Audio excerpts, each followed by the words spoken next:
Softypapa here from the Softypapa store with a real treasure. Okay, this one's going to require some notes and explanation. I had to do some research to understand it. On first glance, you'll probably recognize what this is if you're familiar with Japanese culture. It's a bento box, a lunch box as they're called. It's got a lid and a body, but it's more than your average lunch box. Let's take a close look. Taking a look from back here, you'll see that the box has this lid. It's got this beautiful oval pattern, oval shape. The lid comes off very easily and can sit aside right there. And then this is the area where the food would be placed. So some rice, some savory bits, maybe some pickled plums, something like that. Now let's go in for a closer look. Okay, zooming in nice and tight, we can see that it is made of wood. In fact, I have to check my notes once in a while. It's Hinoki, which is a very high quality Japanese wood that is grown up in the mountains here around our home. And you can see that it's sealed here. The Hinoki was sealed and wrapped. This little black bit right there, that's a maker's mark, which helps us to date it as well. It's woven, it's sealed with cherry, somehow right in here, it's sewn together with mountain cherry tree bark. So somehow they would take the cherry tree bark, make it into like a thread-like compound and kind of wrap it. Let's see if I can get better zoom. Okay, well now we're in tight. You can see there's a little bit of lacquer missing right there. Oh, you can almost see it. Maybe that's revealing that lack of lacquer right there. Sorry, it's hard to hold steady at this zoom level. Maybe that's the actual cherry, bits. The bark that was used to sew it together. Now it's got a lot of wear. It's been used quite a bit.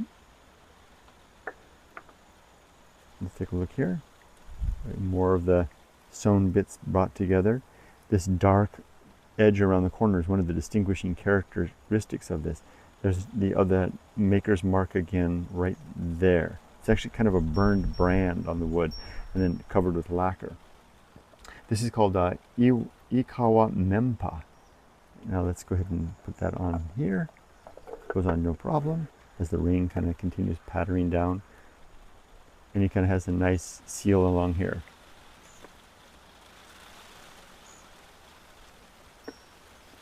Kind of very similar color to Mr.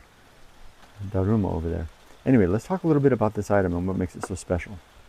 The rain is coming down today here in Shizuoka Prefecture. I'm on the outskirts of the city. And up in the mountains, there's a community called Ikawa. It's like the last mountain. Think of like, if you're familiar with America, think of like Silverton, Colorado, way up in the mountains at the edge of the Great Peaks. And Ikawa was kind of the last stop for gold miners and high mountain explorers and people that did loggers and things like that. And it served a lot of needs. There's a big lake up there now. And there was a family up there, the Mochizuki family, that for 8 generations now has been making these boxes. Ikawa is the name of the community. Menpa is what this is. So this is Ikawa Menpa. And when I bought this from the antique dealer, he went out of his way. You'd think he was a little frustrated with me because he didn't want to sell this to me if I didn't really know what it was. So he made sure that I took away the term Ikawa Menpa so that I could look it up, which is exactly what I did, which is why I'm able to tell you about it now. And I showed it to my sister-in-law, Yoko, after I bought it, because we were at the place together, and she said, "Oh, Ikawa Menpa." She recognized it right off the bat. It's very distinct, very famous for the Shizuoka Suruga area, is what this area is called, used to be called. This deep dark color and this black along the edge rims are kind of that is a distinguishing trademark of it. Now let me go over a couple of my notes. Gee, don't drop it. Okay, now let's go over some of my notes to tell you what I learned about this. So put this right here so you can kind of get a look at it as I talk. It's the current manufacturer is a gentleman named Mochizuki Eiichi is his name. He's the 6th generation maker of these. Not 8th generation, 6th generation. These originated in the Taishō and Meiji period. So think around, starting sometime around 1868 through about 1912 is when they were in production. This one dates from that range. There's some ways that we can tell. I'll tell you about that in just a second. It's a designated folk craft here in Shizuoka. And it's, like I said, it's bent Hinoki, sewn with mountain cedar bark, mountain cherry bark. And these were made for workmen. They were made for woodsmen, miners, and tea pickers. And this craft goes all the way back to the late Edo period. But the Ikawa Menpa is from the Meiji to the Taishō period. That's about all I know of it. I do want to. There was something I wanted to point out as well. Oh, how do I be able to date it? It's this mark right here. Do you see that little brandy thing right there? And you can see one here as well. It's not in focus very well. That is a brand that was burned into it and then lacquer put upon it to identify the maker. That branding technique was used in that earlier period, the Meiji and the Taishō period. After that, they came to having more of an assigned nature, and then later a paper label that would be put inside. So these brands kind of reliably date with this item, where this item is coming from.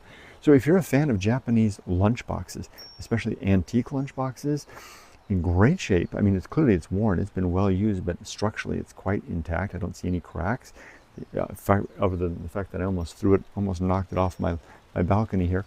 It's in great shape. It's fine. I didn't knock it off. Beautiful patina of age. You can actually take it, there's a center here in Shizuoka, I read that you can take these old Ikawa Menpu, wait, I'm saying it right, Ikawa Menpa, and you can get them re-lacquered, but I wouldn't do that with this one, right? This is I think the old patina is part of the beauty of the item. There you go. It'll be a link down below. So we've aged it, we've dated it, and we've identified it. It's about the best we can do, right? I'll give you some photos. The link will be down below. And I told you already how the gentleman that sold me to this, I picked it up and I wanted to ask him about it, and I could see in his eyes, he was like, ah, man, this foreigner doesn't know what this is. It's like, imagine you're like buying like some specialty folk craft of wherever you grew up, right? And then someone from overseas wants to buy it, but they don't know what it is, right? And you're like, I don't want to let it go to them because they won't know what it is. So I made him a promise that I would look it up, and I did, and now I understand what it is. And I've shared that with you. Here it is as the rain starts to come down. Here's a couple photos. Thanks for dropping by. Wow.